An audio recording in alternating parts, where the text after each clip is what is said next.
பிரபலமான சீரியல் நடிகை ஒருத்தங்க தூக்கிட்டு காலமான செய்தி வெளியாகியிருக்கு. யார் அவங்க, என்ன சீரியலில் நடிச்சிருக்காங்க, முழு செய்தியையும் இந்த பதிவில் நம்ம பார்ப்போம். சன் டிவி சீரியலில் நடிச்சிட்டு இருந்த ஒரு சீரியல் நடிகைக்கு தான் பார்த்திங்கன்னா இந்த விஷயம் நடந்திருக்கு. சன் டிவியில் நிறைய சீரியல் பார்த்திங்கன்னா வெற்றிகரமாக ஓடிட்டுருக்கு. அதில் நிறைய டைமு டிஆர்பியில் டாப்பில் இருந்த ஒரு சீரியல் தான் கயல். இப்போதுமே டிஆர்பி ரேட்டிங்ஸ் பார்க்கும்போது சன் டிவியில் டாப் 5க்குள்ளே தொடர்ந்து நிறைய தடவை டாப் 5க்குள்ளே இடம் பிடிச்சிட்டு தான் இருக்குது.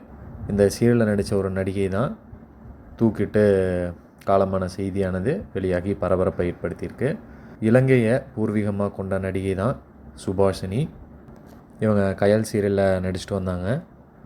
இது இல்லாமல் ஒரு சில படங்கள்லேயும் இவங்க நடிச்சிருக்காங்க.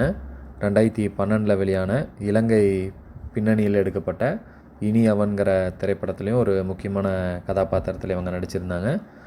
இது இல்லாமல் ஒரு சில திரைப்படங்கள், சில குறும்படங்களிலும் இவங்க நடிச்சிருக்காங்க.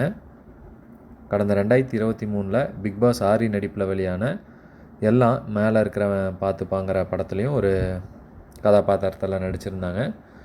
இன்ஸ்டாகிராமில் ரொம்பவுமே ஆக்டிவாக இருக்கக்கூடிய இவங்க அடிக்கடி ஃபோட்டோஸ், வீடியோஸ்லாம் ஷேர் பண்ணுறத வழக்கமாக வச்சுருக்காங்க. இப்படி இருக்கும்போது கடந்த சில மாதங்களுக்கு முன்னாடி தான் இவங்களுக்கு திருமணம் ஆனதையும் அவங்க சொல்லியிருந்தாங்க. திருமணத்துக்கு அப்புறமா கணவரோட கர்நாடகா மாநிலம் பெங்களூரில் வசிச்சுட்டு வந்ததாகவும், அதுக்கப்புறம் படப்பிடிப்புக்கு பணி காரணமாக சென்னையில் அவங்க வாடகை வீட்டில் தங்கியிருந்ததாக சொல்லப்படுது. இப்படி இருக்கும்போது தான் கணவரோட வீடியோ காலில் பேசும்போது 2 பேருக்கு இடையில் வாக்குவாதம் ஏற்பட்டதாக சொல்லப்படுது. இதனால் மனசுடைஞ்ச சுபாஷினி தூக்கிட்டு காலமானதாக சொல்லி முன்னணி இணையதளங்கள் எல்லாம் பதிவுகள் வெளியாகியிருக்கு. இவங்களோட உடலை காவல்துறையினர் கைப்பற்றி விசாரிச்சுட்டு வரதா சொல்லப்படுது. கூடிய விரைவிலேயே தெளிவாக என்ன நடந்தது அப்படிங்கிறது தெரிய வரும்.